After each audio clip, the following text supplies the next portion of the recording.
तुम जंगल में क्यों भटक रहे हो राजा? राजमहल लौट जाओ और आराम की जिंदगी बिताओ, सुन लिया ना? मैं तब तक नहीं जाऊंगा जब तक मेरा काम पूरा नहीं हो जाता, और तुम मेरे साथ चलोगे, समझे? अच्छा ठीक है चलता हूँ मैं, लेकिन मेरी शर्त याद है ना? तुम्हें मेरी एक कहानी सुननी पड़ेगी इस यात्रा के दौरान। और हाँ, तुम बीच में कुछ नहीं बोलोगे, वरना मैं अपने पेड़ पर वापस लौट जाऊंगा। एक समय की बात है, अंगज राज्य में संत और बसंत नाम के दो भाई रहते थे। इन दोनों में से बसंत छोटा था। दोनों ही बड़े सुंदर थे और दोनों का विवाह नहीं हुआ था।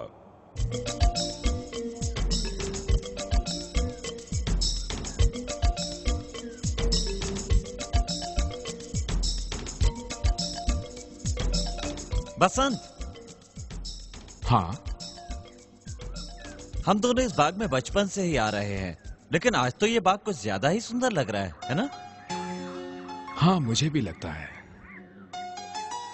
ओह, अब समझ में आया कि ये इतना सुंदर क्यों लग रहा है। उसे देख रहे हो?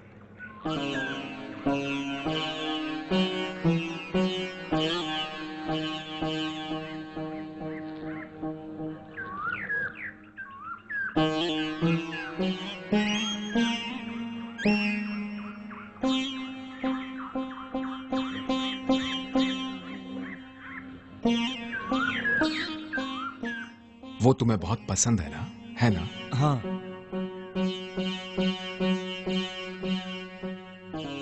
अरे लेकिन वो गई कहाँ? वो जा रही है, वो देखो वहां पर।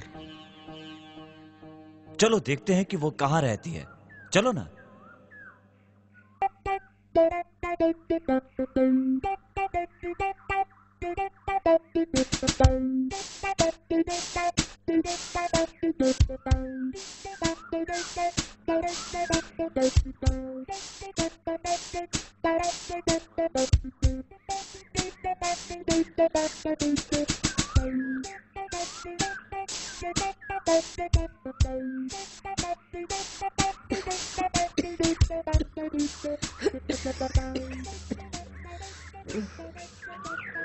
हाँ, कौन हो तुम? किसी से मिलने आए हो क्या?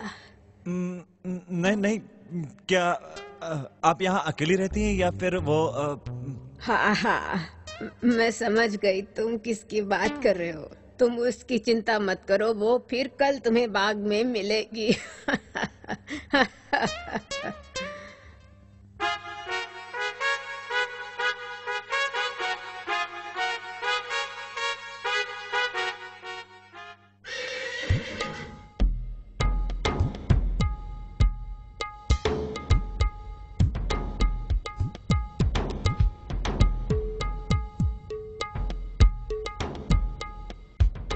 क्या तुम कहीं जा रहे हो क्या? मैं तुम्हारे साथ चलूं?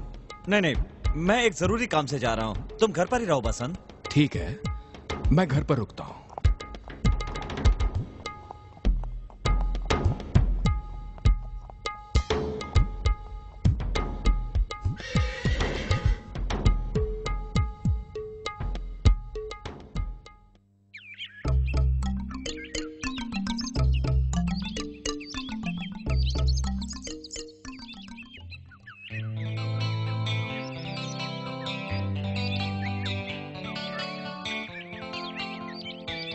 जरा सुनिए। मेरा नाम है संत। मैंने कल भी आपको देखा था।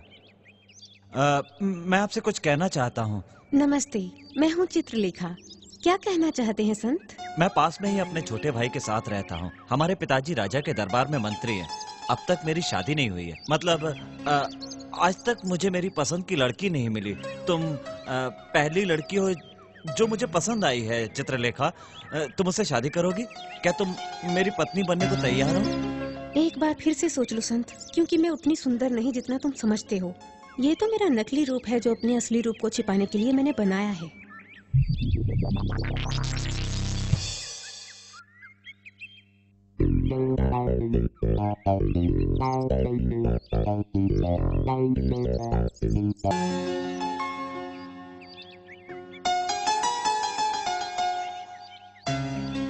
आप कौन हैं?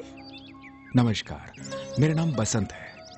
मैंने कल भी तुम्हें इसी बाग में देखा था। तुम मुझे बहुत पसंद आई थी।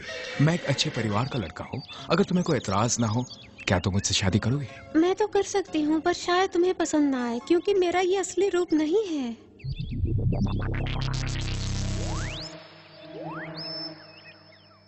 अब क्या हुआ आपको? अब तो तुम मुझे पहले से भी कहीं अधिक खूबसूरत लगने लगी हो चित्रलेखा। क्या? तुमने मुझे सच बताया ताकि मैं सही फैसला ले सकूं। इसका मतलब कि तुम दिल की बहुत अच्छी हो चित्रलेखा। मुझे तुम्हारे अंदर की खूबसूरती पसंद आई है। बाहरी रूप तो कुछ ही दिनों का खेल है चित्रलेखा, लेकिन अंदर की खूबसूरती बनी रहती है। मैं तुमसे ही शादी करना चाहता हूँ चित्रलेखा, अगर तुम्हें कोई एतराज ना हो तो। मुझे बहुत खुशी हुई है। मैं अपने भाई को जाकर बताता हूँ, हम जल्दी शादी कर लेंगे। मैं तुमसे कल मिलता हूँ चित्रलेखा।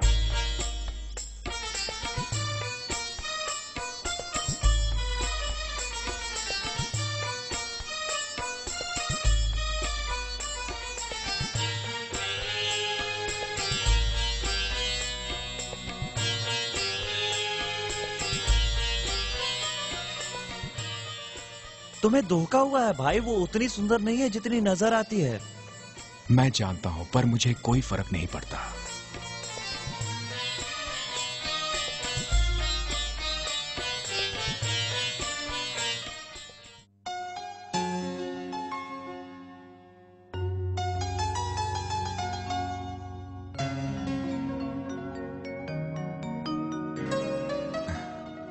चित्रलेखा, तुम अभी भी इस तरह बन संवर कर क्यों रहती हो? तुम स्वयं इतनी खूबसूरत हो। अब इस नकली रूप को हमेशा के लिए त्याग दो। ये मेरा असली रूप है बसंत। वो रूप जो तुमने उस दिन देखा था, वो मेरा नकली रूप था। मैं उससे शादी नहीं करना चाहती थी जिसे सिर्फ मेरा बाहरी रूप पसंद हो। तुम सच में बहुत सुंदर हो।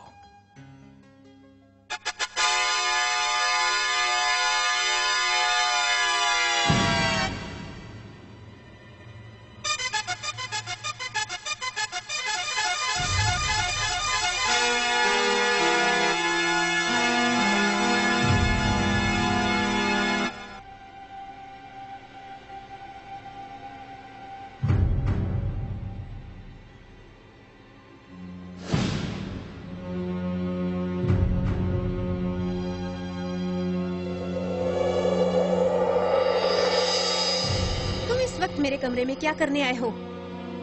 तुमने झूठ क्यों बोला था चित्रलेखा? मैं तुम्हें ज्यादा चाहता हूँ और मैंने बसंत से पहले शादी की बात की थी। तुम मेरी हो, सिर्फ मेरी हो। चुप रहो। मेरे कमरे से तुम इसी वक्त बाहर चले जाओ।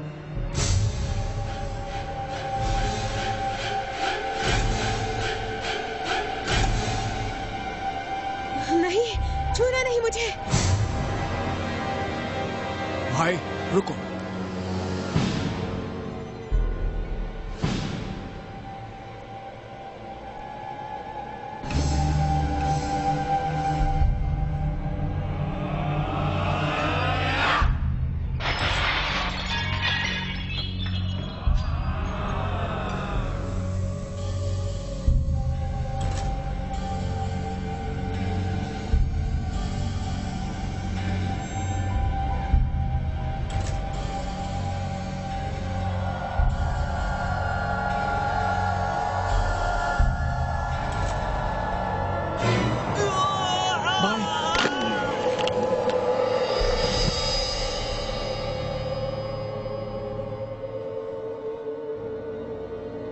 पूरे राज्य में ये खबर फैल गई कि बसंत ने अपने भाई की हत्या कर दी है। अगले दिन उसे गिरफ्तार करके दरबार में पेश किया गया। सभी को इंतजार था राजा के फैसले का। अब तुम बताओ विक्रम, दरबार में वसंत के साथ क्या हुआ? क्या उसे उस अपराध का दोषी माना गया? नहीं, बसंत ने कोई अपराध किया ही नहीं था। संत की मौत तो एक दुर्घटना थी और बसंत ने तो ये सब अपनी और अपने पत्नी की जान बचाने के लिए की थी। संत का वही अंजाम होना था। राजा ने तो बसंत की तारीफ की होगी और उसे छोड़ दिया होगा।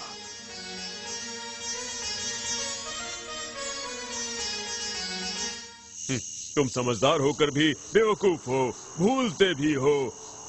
तुमने बोलकर मेरी शर्त तोड़ दी है, तो मैं जा रहा हूं।